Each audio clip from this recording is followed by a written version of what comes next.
Hey, what's up, y'all? My name is Mike, and you're watching Blasted. El barrio está nevando y no por líneas de perico. Pero si nací pobre, quiero morirme rico. Me explico, este es México, no es Puerto Rico. Léxico tóxico, tráfico desde muy chico y me aplico. Porque dime quién no la ha cagado. El que lidia con mierda siempre termina embarrado, atacado. I was born in Cedars-Sinai Hospital, but I grew up like LA for a little bit, then Long Beach, and then Paramount. I moved a lot, like every 2 years, so I can't really say where exactly I stayed for years. But yeah, I grew up somewhere every 2 years. I was really quiet, man. I was into myself, quiet. I didn't really talk a lot. I was chilling, man, observing. Always just looking, observing. Then eventually I got into drawing because my dad, he put like he'll get the table and then he'll put like art stuff all over, pencils, painting, see what we like, and go from there. And yeah, I stayed drawing for a little bit. His name is Happy. He owns Sacred Gallery Tattoos out here in Wilmington, California. Yeah. My dad's a big inspiration. That's where I got it from. Yeah, I looked up to that how he could tattoo and be happy and make money. It was pretty chill. It was cool. Instead of seeing a dad working a regular job, I seen a dad working as a tattoo artist, but he was gone like a lot every day, like 12 hours a day. Only see him at night or early in the morning. So yeah, it was cool. I was probably like 3, 4 years old, knowing what is tattooing. I would get his machines and write on the wall, and then put it back on his station, and then he'll tattoo the person and wonder why his needle's fucked up. I told him that like 15 years later, like, hey, you know what I used to do with your machines? So yeah, around like 4 years old, then that's when I started seeing him tattoo. I got started like 13 years old. He gave me a machine to use to tattoo on his leg. I was like, hey, you're gonna do this, and I'm like, all right, cool, let me try it out. 12 years old, I did it. And he noticed I wasn't really hesitant. I just grab it and just go. And then I did that on a friend and then my uncle. I'll do it. I was doing it for fun, really. It was like a challenge, like it was a trip. Yeah, so about like 12 and 13, 14, I did like homies, and then I kind of like got out of it at age 16. I kind of like you know what? I mean, just live a little teenage life. Forget about tattooing. I'm not hanging out with pops no more. Yeah, you know what? After high school, I wasn't really a big school guy, so eventually, like, I stopped going to high school like the last month of being a senior. So I went to go get a job. I wanted to work. I just wanted to work and party, really. Socialize and try to get off my shell. I was like 17 at the time. And the next, I turned 21 and I decided, like, man, what I used to be good at. And I used to think about tattooing and drawing. And yeah, I started drawing at work. I started like tattooing after work just for like a couple months. And eventually I quit. I'm like, you know what, let me give this my all or nothing. Go adapt to that, feeling like broke. And because when you broke, that's when you really, really want it. You don't even care. You try to make your day count.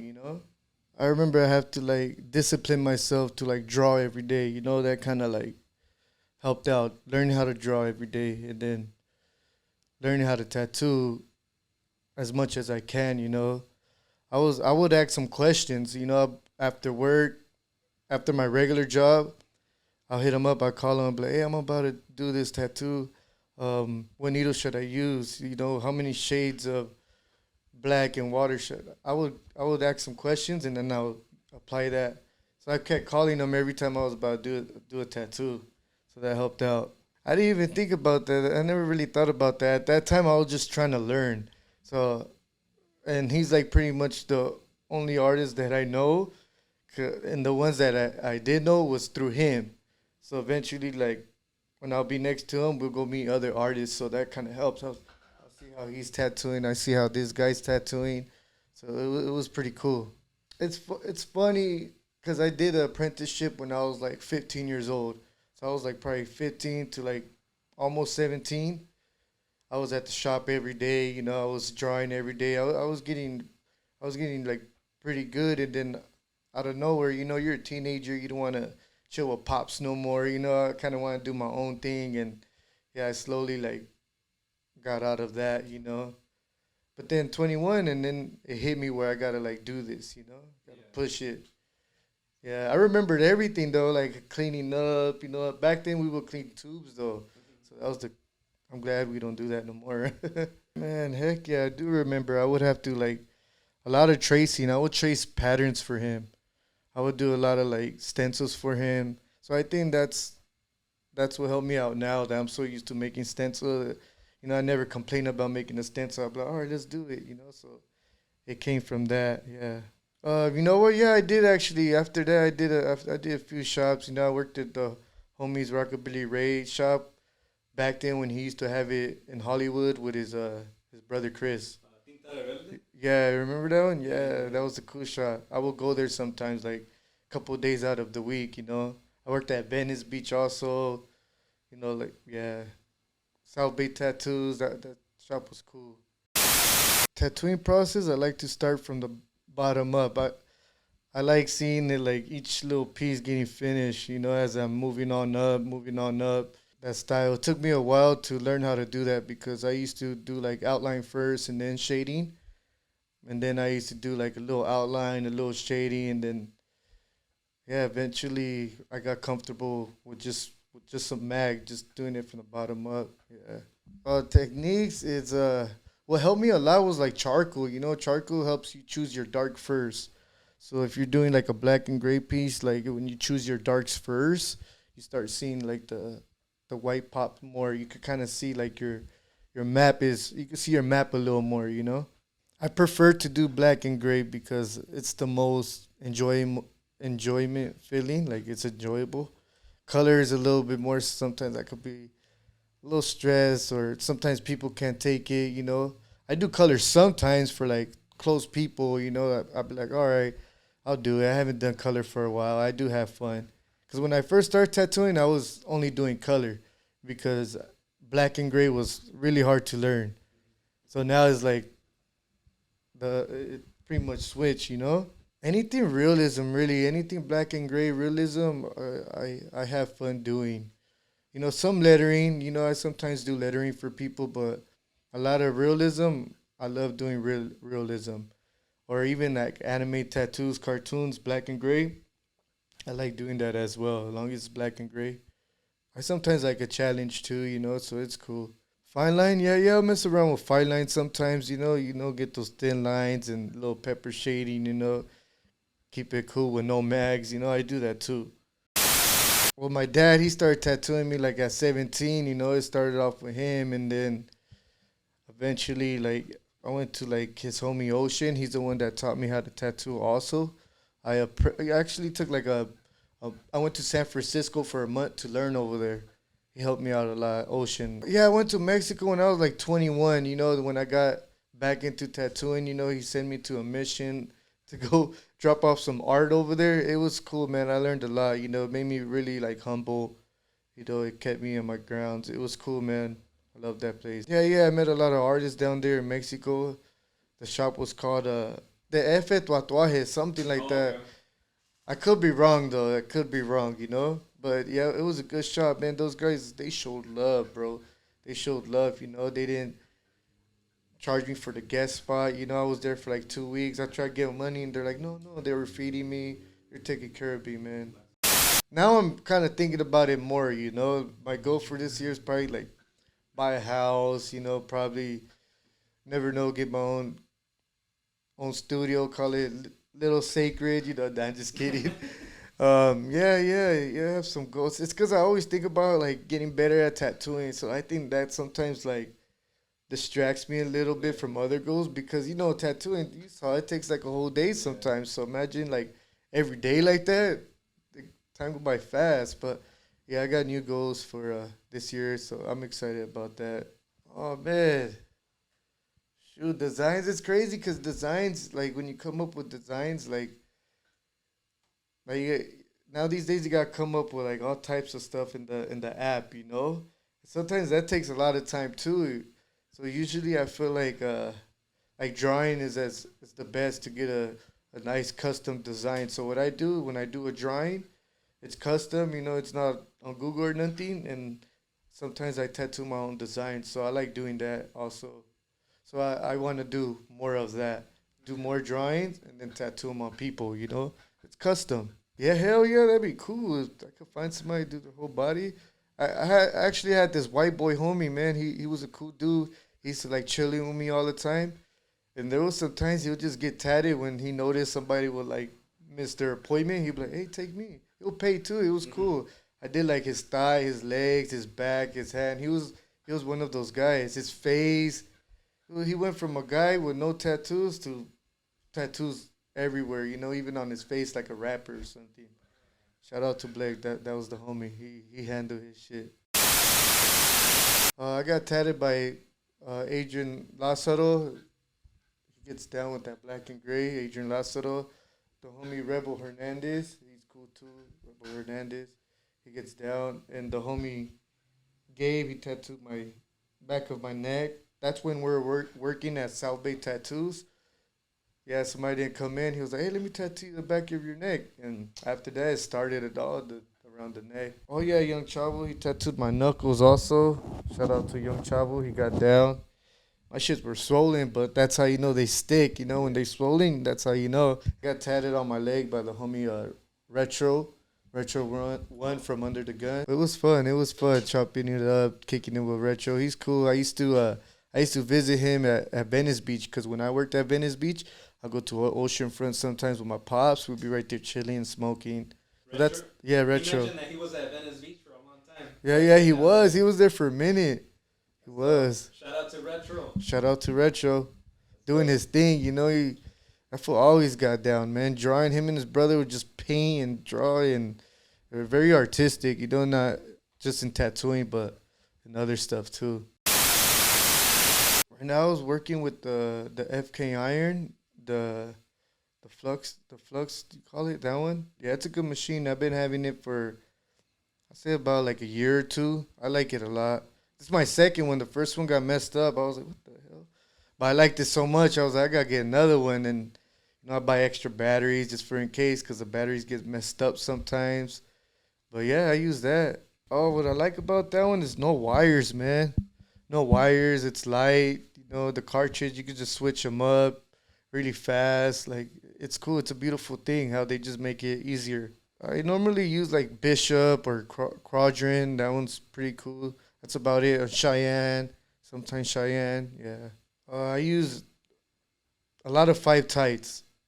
5 tights, 7 liners sometimes, but 5 tights and 15 mags and 23 mags. I use the dynamic black, but the triple black. I used to use the regular, but I started using the triple black because it heals up really dark and nice. I even use it for my gray wash. So yeah, I like the triple black. If you're not getting clients, just draw more. You gotta put art out there. People love seeing that art. Art also, sometimes they need like proof of that you get down or something. Or you just gotta be good at talking. Also, you gotta talk to people and not be afraid. And people won't know till you talk to them. You could convince somebody to get tattooed, and that's how you find business. Get out the house. Go walk around, especially you're not in a shop or something. You gotta look around. Get out there. Yeah, you gotta get out there, man. You gotta put yourself out there. Yeah. Best way, honestly, is really Instagram. I never really. There's something about a phone that I never really answer. I kind of like Instagram because sometimes I could just like not look at it for a few days and then come back to it. But I'm working like a couple hours just trying to write back to people, booking people. So mostly Instagram. I tend to look at the most because like I try to do emails. Maybe I need somebody else to do emails for me, but I try to do emails, but I notice I don't pay attention to that much. So Instagram's the best way to hit me up. MIKEANDINKK, MIKEANDINKK. Nah, the easiest way they tell me is just like, what they want to get tatted, where they want to put it. I don't really ask too many questions. I just tell them, okay, where you want to put it? What's your design? Send me a couple reference. And that's how I kind of break it down really quick. I try not to tell them too much questions because then they start getting like confused and then blah blah blah. Keep it simple. And then when they come, then I talk about it in person with them a little bit more sometimes. Or I'll sometimes have it ready if I know exactly what it is. I don't have to change no like crazy stuff. Then I'll just like have it ready for them. Yeah, deposit's a must. It's a must because what if they don't come? Sometimes it wastes your time. When they don't come, you say, hey, at least I got this $50 or $100 of deposit, but it still sucks. You didn't do a full day of tattooing. Like you expected. That's what it sucks. If they give you a few days ahead, that's good. We like that, because we get to plan our day a little different. Usually I just take a 100 or up, but if it's like a small tattoo and then somebody that I know they like getting small work from me, I just do like $50 because I don't like too big a deposit because when they pay that day, I actually feel better. Like hell yeah, I got most of the money right now, instead of like booking a big deposit like a month ago and then. Some people paid it all. Like some people want to pay it all sometimes, like a month before their appointment. I did that a few times, but I'd rather just get it all right there. Yeah. Usually, like right now, I'm booked up this whole month, and I still have like probably like 10 days on February. So it depends. I can have a. It depends, man. There'll be times I'm booked up a month, or there's been time booked up for 3 months. There was a time when COVID happened. Yeah, it was a trip. That's when I started to get like a little stressed out because now you can't really like take a day off or an extra day off to plan something. Like a birthday party comes up and that times were kind of stressful. But it was cool learning that because eventually I do want to be booked up like that again. But not too much. I think 3 months ahead is cool, but.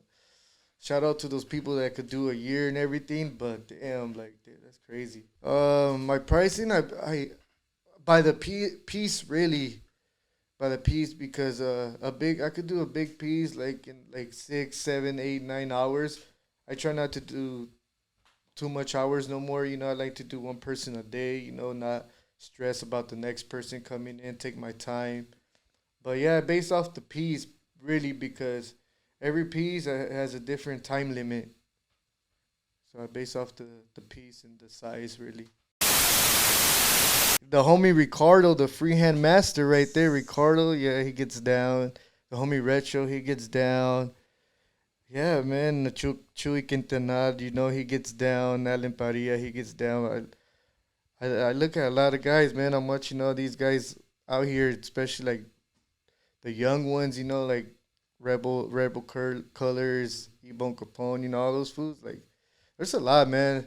I probably got a lot that like. That's what keep me inspired. Like seeing other people grow. You want to stay in the game. You want to always stay in the game. What's ahead. Yeah. So it's cool. Seeing the styles like change all the time, getting more vibrant, pop more. It's crazy, man. The shop is called Sacred Gallery Tattoos. We're located in Wilmington, California, close by Carson, close by Pedro. Beautiful beach right there. It's a good spot. It's very cozy, All right, thank you guys for watching me at BLAZTED. Make sure to subscribe to the homie. You guys have a good one. Soy un vato loco que ensambla bien en la pista, pero que no desista, mejor que se desvista. No soy materialista, la mierda soy realista, y de los más buscados por los puercos en la lista. Mi forma de escribir es tan variada, homes tan mixta, así que no me insistan, no quiero especulaciones. Fue como me dijeron, te chingas o te compones. Oraciones entre sones, reacciones por situaciones, conocidos por montones, pocos firmes en acciones. Y a pesar de todo, sabes, no me he arrepentido. Lo hecho, estar por lo que tengo agradecido. Un charco de mi guama por los homies que han caído. Es más, la derramo toda por los que en la droga se encuentran perdidos.